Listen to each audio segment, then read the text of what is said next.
Olá a todos, bem-vindos mais uma vez ao programa Contraponto. É um programa que é produzido aqui na TV Sol, com apoio de toda a equipe, eu agradeço bastante. E hoje nós estamos num desafio. O desafio vai ser entrevistar um jornalista, né? Porque eu, afinal, estou aqui como colaborador. E nós vamos entrevistar uma pessoa que é profissional da área e por muito tempo, né? Então nós vamos entrevistar o Rogério Martinez, que é editor, proprietário, né, do site Giro Marília. Ele que com a Alessandra tem uma cobertura ampla e restrita da cidade, corajosa, relevante. E nós vamos conversar com ele sobre a trajetória dele, sobre a visão que ele está tendo do momento que Marília está passando, esse momento tão específico, né? Podemos começar, geralmente a gente começa falando um pouco da situação nacional, né? E ontem nós tivemos a prisão do Sérgio Cabral, anteontem nós tivemos do Anthony Garotinho. Nós temos uma questão delicada institucional hoje, que é a de que, de repente, não vai sobrar ninguém, né? E, ou seja, nesse contexto político que a gente vive, Rogério, onde de repente todo o sistema está sendo colocado em xeque, ele está sendo colocado em evidência, né? As suas falhas estão sendo colocadas em evidências.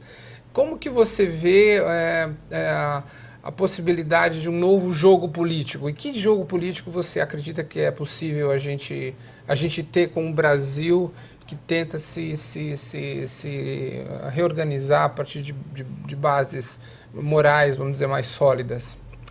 Bom, olá, público, obrigado pelo convite, pela oportunidade de participar. O que eu vejo assim, mesmo que continue se desmontando, eu acho importante continuar desmontando todo esse esquema de corrupção, o que sobra disso tudo, por mais fundo que a Lava Jato, qualquer operação vá, sobra o país, sobram as pessoas, sobram algumas instituições da sociedade, sobram mecanismos da sociedade se organizar. E a base é isso, quer dizer, se a Lava Jato prender todo mundo e se fizer uma eleição e uma participação popular com o mesmo molde que tem hoje, nós só vamos fazer um círculo vicioso. Exato. O que precisa mudar, na minha concepção, é que o cidadão, o eleitor, mude sua postura, participe. Ele tem instâncias, ele tem instituições, associações, sindicatos, ele tem várias formas de participar. Não participa, não mostra muita vontade, ou porque não tem tempo, ou porque a vida engole, mas de toda forma deixa muito na mão do jogo político e vira refém desse jogo. Para isso mudar, tem que mudar o jogo político tem que mudar, tem que começar do cidadão, a classe política tem que ser refém do cidadão. Perfeito. O que hoje, eu vi uma análise do Sardenberg na CBN, é que se agora o Congresso apertando cada vez mais, né, a Lava Jato, tentando sufocar as investigações, promovendo projetos de lei, né, esses acordos de leniência e tudo mais, faz com que a própria Lava Jato acelere as suas ações. Então a gente vai viver um momento de contração, realmente de aperto institucional aí, né, onde essas questões todas vão ser colocadas em jogo, né? É uma preocupação um pouco se tiver que correr com a Lava Jato, correr com as operações, porque você incide num outro perigo que é de errar, da justiça errar, de você desgastar a Lava Jato. Qualquer erro agora pode desgastar a operação, pode desgastar o judiciário. Já há bastante crítica, já há muita suspeita sobre esse trabalho, de que ele seja um trabalho direcionado, Exato. de que ele não tenha... Ele vai ter que demonstrar a sua imparcialidade. Exatamente. E ao demonstrar imparcialidade, nós vamos colocar em xeque mais ainda as autoridades, enfim, vigentes. Quem está por aí. Mas é um processo que eu acho que o país precisa atravessar, e não só o país. Os problemas que a gente tem em nível nacional, nós temos, claro que guardadas algumas proporções, em nível estadual, regional, municipal. A cidade tem as suas discussões, todas as cidades em volta têm. Nós temos aí prefeitos sendo presos. Isso não tem a mesma repercussão, mas para o dia a dia das pessoas isso podia ser até mais importante. Está na porta da casa delas. O que acontece em nível nacional está acontecendo na porta da casa delas. Exato. Esse investimento nacional que tanta gente fala que sumiu, onde foi o dinheiro, está passando por aí, passa na concessão da rodovia aqui, na obra do esgoto, que é um dinheiro federal, tem obras federais em outras cidades aqui da região, em outros estados. Então o cidadão tem aqui em Marília como começar a prestar atenção, como começar a mudar a sua postura aqui e a partir disso em cada município mudar em relação ao país. Muito bem. E olha, e como você tem uma trajetória longa, né, bacana nessa área de jornalismo aqui na cidade, né? Eu queria que você contasse um pouco dessa tua trajetória, né? Como que você começou com o jornalismo? Bom, a minha família toda é daqui, meus pais, mãe, avós, tenho alguns primos, bastante gente por aqui ainda. Mas eu nasci em São Paulo e cresci lá. Certo. E comecei a fazer jornalismo lá. Eu estudava jornalismo, estava no... Você fez jornalismo aonde? Eu estava fazendo na FIAM. Certo. Eu estava no primeiro ano de jornalismo quando meu pai já havia se aposentado há algum tempo e não estava mais aguentando aquele ritmo de São Paulo. Para ele começou a ficar pesado e ele decidiu voltar para o interior. Aí você mudou para Marília e eu vim para cá. Larguei a faculdade. Aqui, quando eu cheguei, ainda não tinha faculdade de jornalismo aqui. Mas mesmo assim, eu fui procurar as redações e minha primeira experiência numa redação foi em 1987, vai fazer 30 anos, com o Flávio Sampieri, era editor de um jornal que saía 2 vezes por semana, que era o Marília Notícias, que virou depois o Diário. Que legal. Eu fiquei um tempo lá com ele, acabei saindo, tentei voltar para São Paulo sem a família, não deu muito certo. Em 88, em Marília, eu comecei a trabalhar no Jornal do Comércio. O Henrique Neves, que é advogado, jornalista, ainda é editor hoje, era o editor na época, foi com ele que eu comecei de uma forma mais intensiva. E aí trabalhei no Jornal do Comércio, trabalhei no Correio de Marília, trabalhei no Diário, fui de diferentes setores, trabalhei no Jornal da Manhã, tive uma experiência na Folha de São Paulo, em Rio Preto, foi uma experiência sensacional, um ritmo intenso de trabalho, mas de muito aprendizado. Voltei para assumir como editor assistente no Diário, fiquei 13 anos como editor assistente do Jornal Diário, até 2008. Em 2008 eu assumi como coordenador de redação numa agência de comunicação em São Paulo, a Vipcom, que é de um marilhense, um jornalista que também está fazendo um trabalho tremendo, Ricardo Ribeiro. Faz tempo que está em São Paulo, ele me convidou, tinha trabalhado com ele no Diário. E aí passei lá quase 6 anos na Vipcom e mais algumas experiências de comunicação com o mercado imobiliário, algumas coisas free. Tudo trabalhando muito com internet. Em 2014, estava lá em São Paulo e os filhos não queriam ir. Eu tenho 2 filhos, na época estavam ainda adolescentes. A minha esposa tem uma filha do primeiro casamento, também adolescente, todos aqui, ninguém queria saber de morar lá. E a gente teve que fazer uma opção, nós vamos ficar aqui cuidando da vida, vamos... E ela com a filha numa fase complicada, de 15 para 16 anos, eu falei, não, vamos voltar para lá. A gente tem uma base lá, tem uma qualidade de vida diferente, tem uma base lá, vamos tentar lá. E foi quando a gente voltou e decidiu, ela é publicitária, a Alessandra, claro, a Alessandra trabalha também 16 anos. Também, nossa. E aí nós decidimos montar o Giro, uma coisa que a gente analisou, a gente teve todo um tempo para ver o que se fazia na cidade, tem muita coisa de impacto acontecendo em jornalismo, a gente foi tentar fazer alguma coisa diferente e está dando certo, já completou 2 anos agora em outubro e está indo bem. E hoje, bom, o que eu sinto assim, que pegou, né? Eu acho que pegou pelos cliques, pela movimentação, pela relevância que tem cada notícia comentada, vista na cidade, né? E hoje, como é que você compara esse momento de liberdade de imprensa que a gente tem em Marília com, vamos dizer, 10 anos atrás, que você viveu essas realidades também? A internet deu muita liberdade para a comunicação em geral, não só para a imprensa, mas você tem muita manifestação de quem não conseguia espaço e hoje consegue nas redes sociais, consegue por blogs e os sites. Eu acho que isso melhorou muito, não só pela internet, mas também pela postura das pessoas. Eu acho que houve um pouco... Porque houve um tempo que se o jornalista não tivesse atrelado politicamente a um grupo dominante, ele não tinha trabalho em Marília, né? Em algumas coisas, tem muita gente aí que acabou ficando fora do mercado, isso para quem não conseguiu se reorganizar com a internet, coisa assim, ainda tem gente que ficou perdida nisso. E não era nem o jornalista se alinhar. As empresas geralmente se alinhavam de alguma forma e o jornalista tinha que se adequar no que a empresa está fazendo. Exato. O chefe, eu quero que você faça isso. Não, isso eu não faço, tá bom. Muito obrigado, passe Bom, bem. passa. Eu vou achar alguém que faz. É. A empresa tinha uma necessidade e você tinha também um público muito conivente com isso. Eu acho que isso vem diminuindo. Você tem essa postura porque o leitor aceita. O público hoje é mais questionador. O público hoje é mais certeza. crítico, o público hoje tem mais condição de buscar, porque também você tinha uma época que Marília chegou a ter 4 jornais com um certo nível de penetração, alguns já nem com tanta circulação, mas mais tradicionais, outros novos chegando. É uma coisa meio rara de interior, você não tem isso. Ribeirão Preto não tem um grande jornal, um jornal de tradição mesmo. Marília tinha 4 jornais circulando junto, já teve isso em diferentes momentos. Hoje tem aí pelo menos, tem 4, não com toda a força que já teve, mas tem 4 jornais diários, tem aí pelo menos uns 4, 5 sites. Então a cidade tem uma certa tradição em consumir notícia, mas de uma forma pouco crítica, eu acho.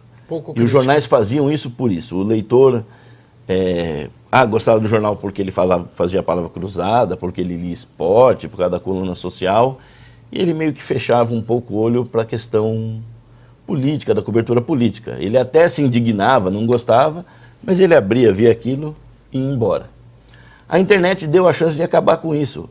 Quem está fazendo o jogo político que ele não quer ler, ele não acessa e acabou. Você tem que dar conteúdo, você tem que dar opção.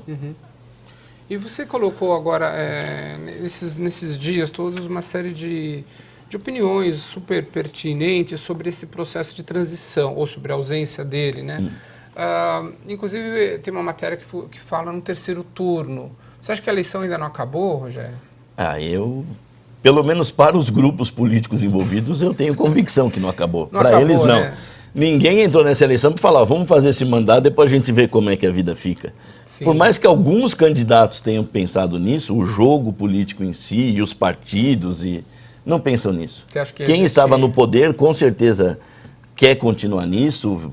Não porque viva disso, não vou nem fazer uma análise pejorativa, acho que cada eleitor tem que fazer sua consideração, mas porque gosta, porque tem toda uma estrutura de vida vinculada a isso, sabe Deus por quais motivos, mas derrotados e vencedores vão estar no jogo político de 2018. E esse jogo começa a ser jogado agora. A melhor propaganda para quem perdeu esse ano é que quem ganhou vá mal. O que é um perigo, porque se quem ganhou for mal, a cidade vai ficar 2 anos sofrendo. Eu espero firmemente que isso não aconteça. Quem ganhou pretende fazer ou pretende se mostrar como muito novo e tem a possibilidade de falar, olha, eu ganhei antes e posso ganhar agora, o meu grupo é melhor, vamos... Então a cidade tem a chance de fazer uma mudança de forças políticas, uma mudança grande no jogo político. Eu acho que isso é importante, eu acho que pelo menos estabelecer um novo equilíbrio de forças é importante. E eu acho que o recado das urnas foi esse, o eleitor quer coisa diferente. Quem estava no poder foi rejeitado não só porque perdeu a eleição, mas pela quantidade de votos que teve em relação à quantidade de eleitores na cidade. Mas é uma preocupação também para quem ganhou. O Daniel ganhou, inquestionável que ele nesse momento é o preferido da comunidade, mas ele também não tem essa tranquilidade de falar, nossa, ele está com uma maioria, a cidade está carregando ele no colo. Não, ele tem um bom número de eleitores que não votaram nele. Então ele tem que ser fiel ao público que ele conquistou e ele também tem um público grande para atender. Eu acho que é um tremendo desafio para o mandato. E como que você considera que ele vai conseguir, como que ele conseguiria, vamos dizer, chegar na população enfim, estabelecer esse diálogo com quem não votou nele? Eu acho que ele tem que pensar em algumas medidas, como descentralizar, como conversar melhor com a comunidade. A cidade tem conselhos, tem associações de bairro, com certeza, tem sindicatos, tem os veículos de comunicação. Eu acho que vai muito da postura que a administração tiver. Se a administração tem uma postura de se fechar, de esconder informações, isso vai afastando o cidadão, vai tirando o debate, e a cidade viveu isso em diferentes momentos. Muita questão polêmica, a privatização do DAEM foi a toque de caixa, quase não teve debates públicos. A epidemia de dengue, tinha gente morrendo E você não tinha dados, você não tinha números confiáveis.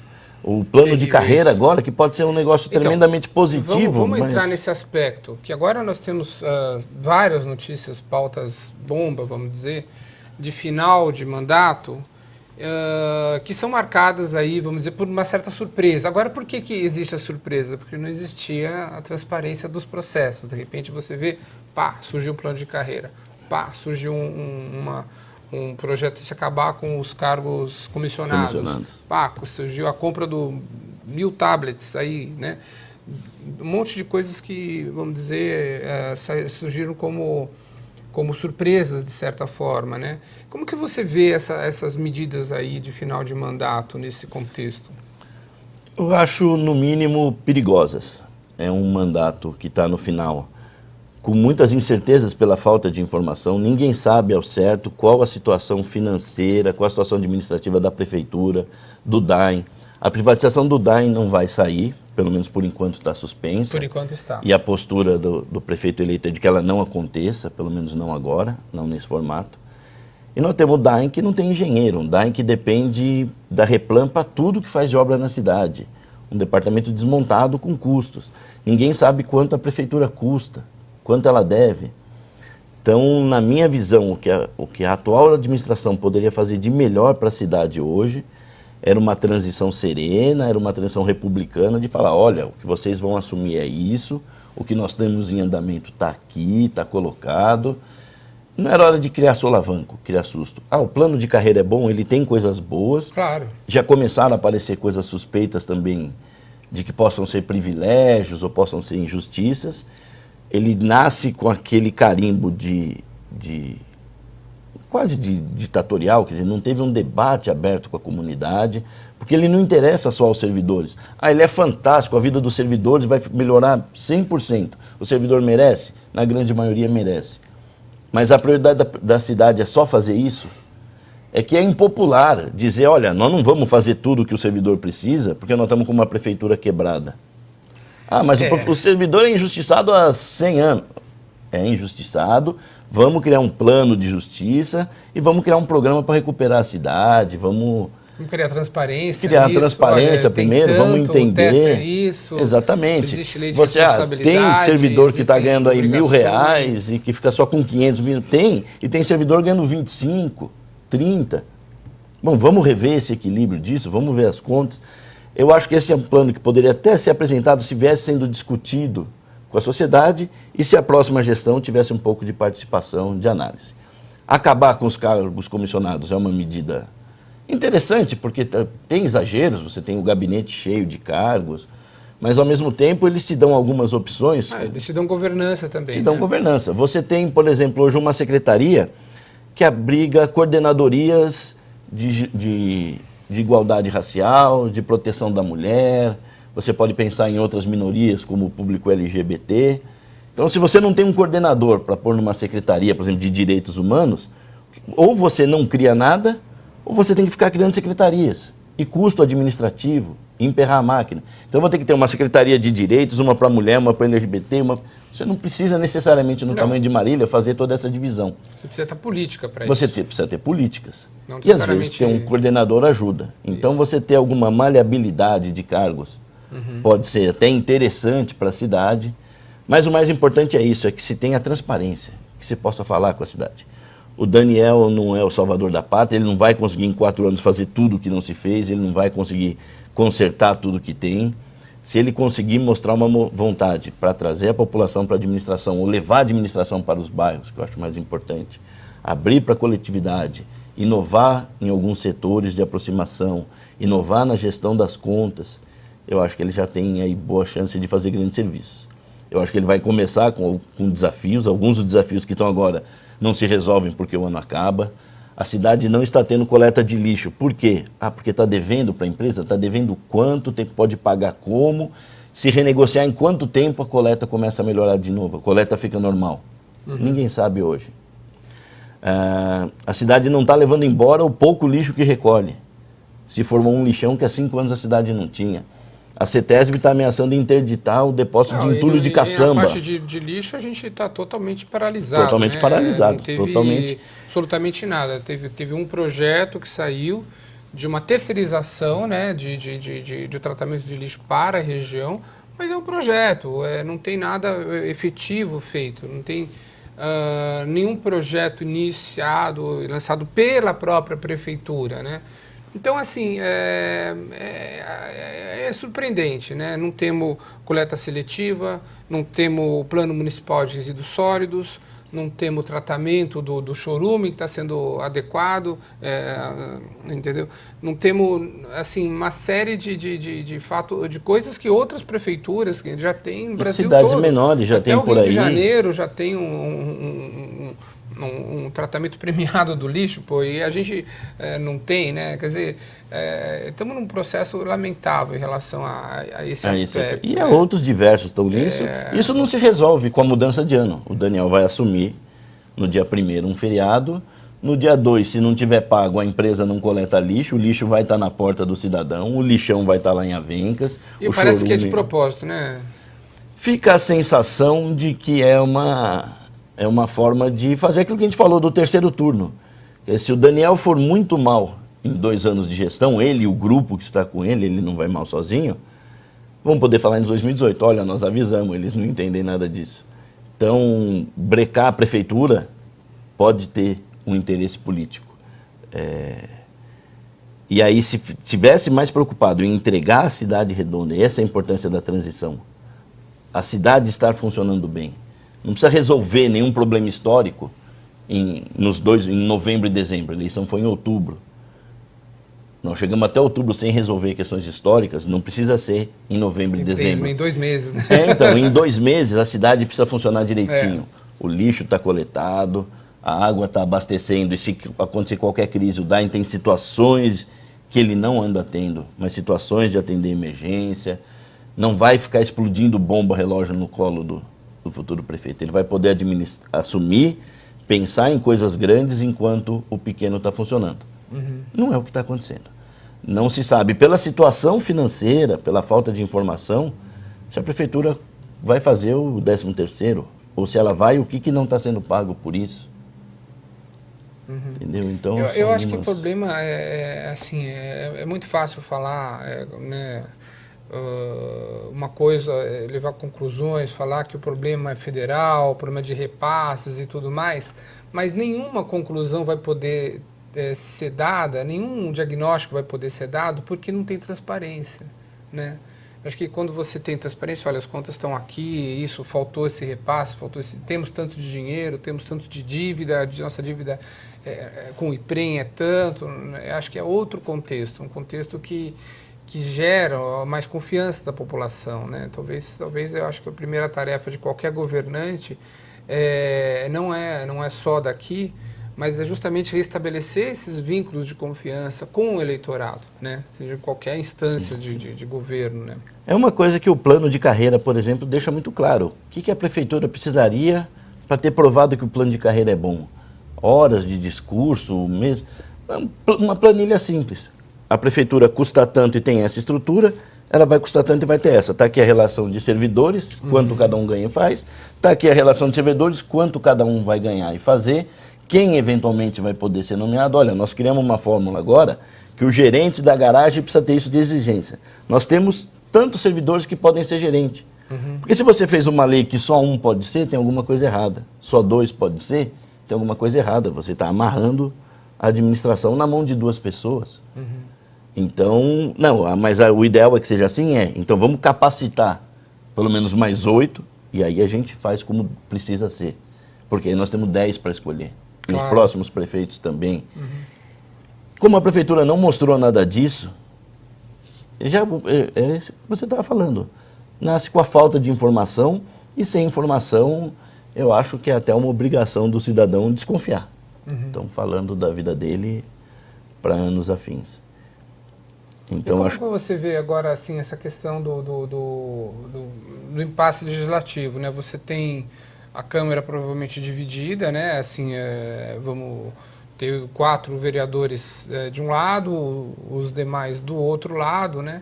Como que você acha que a gente vai encarar essa questão aí? Como que a gente poderia encarar essa questão para a nova gestão? De uma maneira cidadã desse processo então, todo? Né? Isso nasce da postura da Prefeitura, ter uma relação diferenciada com a Câmara. Essa Câmara que termina, essa legislatura que termina, ela tem 2 marcos. A Prefeitura nunca teve tanta tranquilidade e, na minha visão, raramente uma legislatura foi tratada tão mal assim, ou foi tudo muito de bastidores, isso está errado, porque eles representam os moradores, ou foi tratada muito mal, as discussões eram mínimas, as informações que se mandavam eram mínimas. Eu acho que a nova gestão vai ter alguma dificuldade, por quê? Primeiro que os vereadores alinhados com a nova gestão não são vaquinha de presépio. São 4 vereadores com posturas críticas, com formações políticas críticas, com ideias próprias, lideranças, ou que já foram com potencial até para ser candidato a prefeito ou vice. Entra com um grupo de vereadores que não se elegeram alinhados com a nova gestão, mas eu acredito que aí pelo menos 2 ou 3 tenham um perfil já mais público, e de negociar. E não negociar no sentido de fazer negociata, mas no sentido de, olha, vamos ver o que é melhor para a cidade. De não ser aquela coisa oposição pela oposição. Eu acho que vai ter um pouco de oposição pela oposição, mas que pode ser transformado. De qualquer forma, a saída é o jogo ser democrático, ser aberto, ser respeitado. E aí os vereadores terem a postura democrática de entenderem e falar, realmente o projeto é bom, vamos votar. Eu acho que a questão que a gente coloca aqui é a gente realmente gostar de Marília, né? As pessoas que queiram, enfim, trabalhar pela cidade, não por interesses particulares. Felizmente a gente está no nosso horário, foi muito bom tê-lo aqui. Muito bom estar. Espero tê-lo frequentemente. Nós vamos estar sempre abertos aí para qualquer coisa, isso aqui é a sua casa. Muito bem-vindo. Obrigado, Muito Rogério. obrigado pelo espaço, pela atenção, pela leitura. Eu espero que quando estiver ruim você também... Olha, Rogério, você pisou na bola agora, o espaço está à disposição para isso. Agradeço muito e o Giro também está à disposição. Muito obrigado. Sempre bem-vindo. Obrigado, gente.